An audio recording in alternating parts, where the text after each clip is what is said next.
From my early days of reading Black Clover before dropping it regretfully in 2016, one of the things that I definitely felt that the author was setting up was the whole pairing of Asta and Noelle. It was one of the things I always found myself wondering over the years, and eventually I picked the story back up via the anime in 2020 to see if anything was built on, and not just for the pairing reasons but also for Noelle as a character who at the time was my favorite character. Much to my delight, not only were there more Asta and Noelle moments sprinkled throughout the story, but for every bit as Asta improved, Noelle was making major strides herself. I found myself marveling at how strong Noelle was getting, while also getting eternally frustrated with her with the fact that she couldn't confess her love to Asta when it was so obvious to everyone in the series who was watching. Well, the moment I've been waiting for years had finally happened, sort of. During the Spade arc of the manga, after Asta shows up to provide backup for Noelle, we get a moment where Noelle, after staring the evil devil Megicula in the face during the battle of epic proportions, the author of Black Clover paid off hundreds of chapters of moments that led to this very scene. As Noelle regained the strength and the will to fight, she did so as she thought to herself how much she loved Asta, going so far as to think to herself that she was in love with them. Honestly, this moment impressed the hell out of me, and I think in terms of shonen, this is a lot more well done and has the potential to pay off a lot more than a lot of people realize. And I'm gonna say this right now, when it comes to shonen, it's not often you get romance done correctly. Great examples in terms of shonen that dabble with romance are Inuyasha and Rurouni Kenshin. In terms of weekly shonen jump titles, I haven't seen a pairing get built up with this level of brilliance that we've seen in Black Clover with the characters of Asta and Noelle in a really long time. Now, to be clear, I'm talking about long-running weekly shonen jump titles that have over 100 chapters. Naruto and Hinata needed a whole movie and tweaks to the story to justify the pairing of those two characters. Ichigo and Orihime was done in a subtle way and obvious from the very moment that Ichigo threw everything aside to chase after Orihime when she was taken captive by Aizen's Espada. However, what we have here in Black Clover is really giving me the vibes of literally my favorite manga in existence, which also happens to be a weekly shonen jump title, which is the legendary Rurouni Kenshin manga. The way that Kenshin and Kaoru were brought together slowly and deliberately throughout the manga was beautiful writing. It was still a battle shonen at heart, but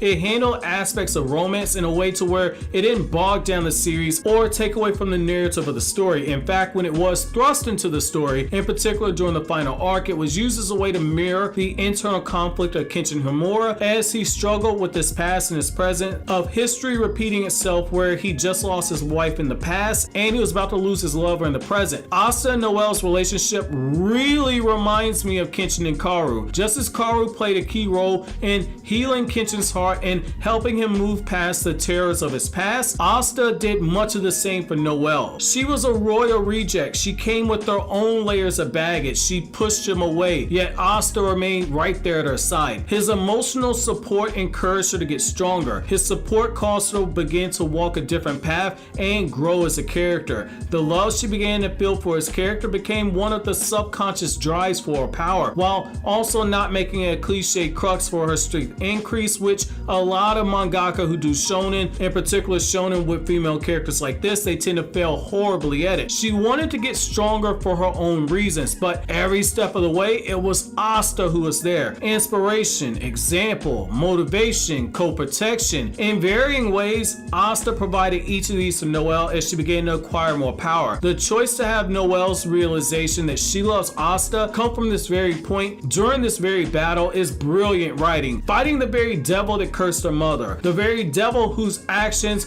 forever affected Noelle's entire life. This very moment for her to realize her love for Asta and have it be what caused her to find that strength to push forward when all hope seems lost. This was as brilliant of a symbolism as you could have ever hoped for, in my opinion, and again, I think it's brilliant writing. The girl who lost her mother when her mother gave everything out of love was now a young woman who was realizing her love for another and gaining power to strike down the very devil that changed Noelle's life. This was a brilliant payoff, and it really gives me hope moving forward in the future. Yes, Noelle still had her moment of comedy where she leveled Asta as she struggled with her embarrassment and her conflicting emotions. You had the gag scene where Asta was holding a naked Laura Peshka and yet Noelle saying, "What the hell are you doing?" Beautiful moments right there, great comedy, totally laughed. However, we've broken through a huge huge ceiling for her character. The acceptance of her love for Asta, the clarity that comes with it, and now the only thing that's left is for her to actually confess her love to him, which, if it follows the pattern that we've seen so far, is going to occur in a moment that symbolically has the greatest impact. And I personally think that we won't actually get that confession until we get to a point where it's very clear Asta's going to become the Wizard King. I don't think that we're quite there yet. I think you still have to get past the whole thing of clearing Asta when it comes to the devil inside of him and not being up for execution. I think you gotta go a little bit further than that, and then you'll be at that point there. But most importantly, what I love about this moment is that we have a situation here where Noelle's love for Asta doesn't cheapen her character. Like I've said before, a lesser mangaka would have made that her true purpose for gaining power. That was not the purpose, it was just an added benefit to it, and it doesn't make her any less enjoyable than she was before. She still grows stronger, but it's for her own purpose, and there's nothing wrong with her love for Asta being a contributing factor. Falling for someone with dreams of being the Wizard King, in order to stand next to that person, your power has to make you equally yoked, and I think that that's the situation that Asta and Noelle are currently in at the moment. However, that's just my thoughts on the matter, guys. Let me know what you guys think down in the comment section below. Are you somebody that prefers to have Asta with somebody like Mimosa? Are you somebody that prefers Asta with Sister Lily? Or are you like me? Do you think it's Asta and Noelle? Let me know down in the comment section below. But as always, guys, if you like anything I had to say, don't forget to comment, rate, subscribe, and share. Thank you so much for watching to the end.